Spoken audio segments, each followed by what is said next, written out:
Welcome back to the show. आप देख रहे हैं प्रोग्राम आपकी बात हो रही है हुसैन हक्कानी साहब के बयान पर कि अगर उन्हें प्राइम मिनिस्टर हाउस छोड़ना पड़ जाए तो वो अपने आप को गैर महफूज समझते हैं। हमने इस सिलसिले में कोशिश की थी कि उनकी वकील आसमा साहिबा से बात करें, लेकिन पहले उनका फ़ोन बहुत बिजी था, उन्होंने बाद में फ़ोन काटना शुरू कर दिया। हम उनसे पूछना चाहते थे कि आखिर किस तरह की सिक्योरिटी उनके क्लाइंट को रिक्वायर्ड थी। उन्होंने तो इस केस से तकरीबन हाथ उठा लिया है, लेकिन अब उनका मौक्किल ये कहता है कि उसकी जान को खतरा है। तो क्या फ्यूचर में वो उनके केस की पैरवी करेंगी या नहीं करेंगी? अगर ये नेशनल सिक्योरिटी का सबसे बड़ा इंपॉर्टेंट मसला है पाकिस्तान की, मेमो गेट स्कैंडल और वो तमाम चीज़ें जो इससे मशरूत हैं, तो अगर नेशनल सिक्योरिटी का सबसे बड़ा मसला है तो फिर कल सुबह तक इस मसले को डिसाइड हो जाना चाहिए और पूरी आवाम को, पाकिस्तान की ही नहीं बल्कि पूरी दुनिया के लोगों को ये बताना चाहिए कि नेशनल सिक्योरिटी, कौमी सलामती किस चीज़ से मशरूत होती है। उन लाइंस पे काम करना शुरू करना चाहिए।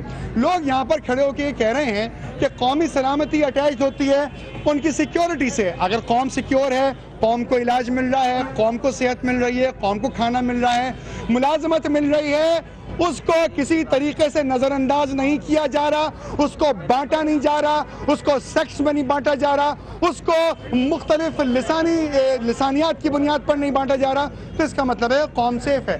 कौम से पूछ रहे हैं, कौम से बात कर रहे हैं, कौमी सलामती मैटर है। आज 4 जनवरी है।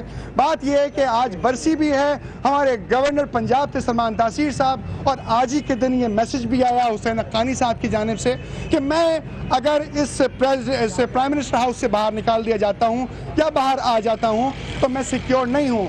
लेकिन सलमान तासीर साहब के साथ जो वाक़या हुआ था वो उनकी इंटरनल सिक्योरिटी से हुआ था। देखना यह है कि क्या हक्कानी साहब भी अपनी इंटरनल सिक्योरिटी पर यकीन करते हैं या नहीं करते। एनीवे, ये बात कहीं और चली जाएगी। कौमी सलामती जनाब किसे कहा जाता है? कौमी सलामती आप भी बताइए, इनको भी बताना चाहिए, पूरी कौम को बताइए कौमी सलामती है क्या? सलामती ये है मेरे भाई कि एक तो हम महफूज रहें, हमें खाना मिले, हमें नौकरी मिले, मुलाजमत मिले, तालीम मिले, ठीक, और हॉस्पिटलों में जो बीमार है उन्हें दवा मिले, सही इलाज मिले, सही अदालत मिले, सही कानून मिले हमें, सही। इस वजह से हमें, और कोई एक इंसान दूसरे इंसान को जेब ना काटे, बुरा ना करे, उसके साथ सब एक दूसरे के साथ भाइयों की तरह रहें। यही है नेशनल सिक्योरिटी। तो ये बताएं भाई साहब, आप आ जाएं जरा। आपने मुझ पर इल्जाम लगाया, मैं ऑन कैमरा ये बात कह रहा हूँ कि मैं लोगों को बता रहा हूँ। आप मुझे बता दें कि नेशनल सिक्योरिटी के इसके अलावा और क्या है? मैं सबसे पहले तो ये कहूँगा हम सब मुसलमान हैं। ओके, मुसलमान वो है जिसके हाथ और जुबान से अगला बंदा महफूज रहे। ठीक है। देखिए, जैसे गवर्नर साहब कह रहे हैं कि अगर मैं गवर्नर हाउस से बाहर आ रहा हूँ, नहीं, हुसैन हक्कानी साहब कह रहे हैं। हुसैन हक्कानी साहब, देखो गवर्नर को यकीन नहीं है कि हुसैन हक्कानी साहब को इस बात का यकीन नहीं है कि अगर मैं गवर्नर से बाहर जा रहा हूँ, हाउस से, वजीर आजम के घर से बाहर जा रहे तो उनकी जान महफूज है, उसको यकीन नहीं है। आपने सवाल किया था कि जौहर मोड़ पे खड़े में क्या क्या हो सकता है, बताइए। तो बिल्कुल ये जो कहते हैं कि हम सब तो सिक्योर नहीं है ना, हमारी जान महफूज नहीं है। इन भाई ने मुझसे सवाल किया कि आप नेशनल सिक्योरिटी पे बात कर रहे हैं, आपने यहाँ पर सिक्योरिटी के इदारे को बताया, यहाँ पे बॉम्ब ब्लास्ट हो जाए, लोग शहीद हो जाएं, गोलियां चला के चला जाए तो कौन जिम्मेदार होगा? तो मैंने इस भाई से सवाल किया कि आप डायरेक्ट सवाल कर लीजिए। तो वही बात है ना, अगर यहाँ पे हम कहते हैं सिक्योरिटी की बात करें, बहुत बड़े वजीर आजम चले गए, प्राइम मिनिस्टर चले गए, उनके पास भी तो सिक्योरिटी थी। तो यानी कि नेशनल सिक्योरिटी ये है कि आवाम की हिफाजत की जाए, आवाम भी शामिल है सिक्योरिटी में ना। ठीक है, थैंक यू वेरी मच। बात यहाँ तक पहुँच चुकी है जनाब। महफूज नहीं है इस मुल्क में, सदर महफूज है। सदर पाकिस्तान, हमारे पाकिस्तान छोड़ दे दुबई चले जाते हैं, पाकिस्तान में सदर हाउस महफूज नहीं है, वज़ीर आज़म महफूज नहीं है। वज़ीर आज़म हाउस से अगर निकलेंगे हुसैन हक्कानी साहब तो अपने आप को महफूज नहीं समझते। आप महफूज हैं? नहीं, हम लोग आप कौम हैं, हम लोग कौमी सलामती आपकी वजह से है ना। जी बिल्कुल। अगर कौम सलामत नहीं है तो क्या कौमी सलामती है? नहीं है, बिल्कुल नहीं। बताइए भाई। माचिस की डिबिया से लेके पेट्रोल तक हम लोग टैक्स भर रहे हैं। हमें मिलता क्या टैक्स भरने के बस? हमें ना जॉब मिलती है, ना मेडिकल मिलती है। हुसैन हक्कानी साहब तो अपना सोर्स लगा करके अंदर बैठ गए और नेशनल सिक्योरिटी की बात करते हैं। आवाम का क्या करेंगे? ये बताएं, नेशनल का लफ्ज आया कहाँ से आखिर? बस इन्होंने अपनी तरफ से अपना बनाया हुआ है। ये नेशनल का लफ्ज है ना? अपने दिया नेशनल का लफ्ज अंग्रेजी में बाहर निकाल। जी आप बताइए, एक सही से बात करने जी। सुने नेशनल का लफ्ज जो है, हाँ बताइए। नेशनल का लफ्ज बेसिकली आया है नेशन से, और नेशन जो है ना वो कौम के लिए होता है, और जिस कौम के लिए जो तारीफ की जाती है पूरी दुनिया में, वो जब एक कौम आम होगी तो नेशन बनेगा। भाई साहब आपसे पूछना चाहता हूँ, आपसे पूछूंगा, कौम होगी तो नेशन बनेगा। सिक्योरिटी की डेफिनेशन ये है, देखिए दस्तूर पाकिस्तान जो हमारा आइन है वो हमारी पार्लियामेंट के अंदर बैठ के बना है, हमारे पाकिस्तान के अंदर बैठ के बना है। आपको सबको पता है कि ये हमारा आपने अभी मुझसे कुछ कहा था ब्रेक में, आपने ब्रेक में मुझसे कुछ कहा था।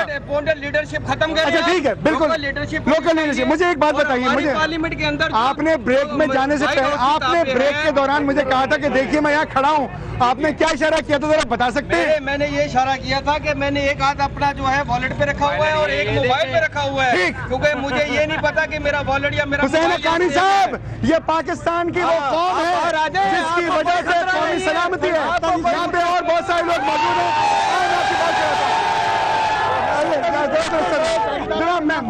मुझे बड़े साहब आप मुझे बताएं जरा, आप आगे हैं, आप मुझे बताएं नेशनल सिक्योरिटी क्या चीज है, कैसे होगी नेशनल सिक्योरिटी? बात सिर्फ इतनी सी है कि हुसैन हक्कानी जरदारी साहब के बहुत अच्छे दोस्त हैं। ठीक है, जिस तरह उन्होंने खालिद शहनशाह को बनवा दिया। अच्छा देखिए, कोई किसी का दोस्त देखें आप तो खैर इल्जाम नहीं लगा सकते, कोई भी लगा सकता किसी के ऊपर, क्योंकि प्रूफ देखें। बात सुने, हम तो बात करेंगे कि जो कागज पे प्रूफ होती है। देखिए बात सुने, आप बुजुर्ग हैं, आप सीनियर हैं, आप सीनियर सिटीजन हैं इस मुल्क के, आपका एक एक लफ्ज इस कौम के बच्चे बच्चियां नौजवान सीखेंगे। मुझे सिर्फ इतना सा बता दीजिए कि अगर नेशनल सिक्योरिटी को खतरा है तो मेमो गेट स्कैंडल कल सुबह तक हल हो जाना चाहिए, पहली फुर्सत में हल हो जाना चाहिए। अगर वो नेशनल सिक्योरिटी का मसला है, अगर हक्कानी साहब, हुसैन हक्कानी साहब की रिहाइश, वजीर आजम के घर में नेशनल सिक्योरिटी का मसला है, तो क्या सबसे पहले उनके केस के मामले में हल होना चाहिए सब कुछ? बिल्कुल पहली फुर्सत में हल होना चाहिए। अब आप उन तमाम लीडरान को ये बता दीजिए कि नेशनल सिक्योरिटी किसे कहते हैं। सबसे बड़ी बात ये कि यहाँ पे एक सवाल एक लड़के बच्चे ने किया कि जिस तरह रमजानों में कत्लो गारत गरी हुई, यहाँ पे सिक्योरिटी किसी के पास नहीं थी, वो किसके बच्चे थे? गरीब के बच्चे थे सारे। ठीक है, ये है भाई आसिफ अली जरदारी साहब के बहुत अच्छे दोस्त। ठीक है ना, इसलिए इनको प्रोटेक्शन दी जा रही है। अच्छा, यानी बड़े आदमी के दोस्त हैं तो आपको प्रोटेक्शन मिलेगी, अगर आप हाई प्रोफाइल हैं तो आपको सब कुछ मिलेगा। क्या बता दें, ये टोपी जरा उतारेंगे बड़े साहब वर्जन। इस मुल्क के अंदर जो सिस्टम है, ये सिस्टम खराब है, जागीरदारों वडेरे इनका खात्मा किया जाए।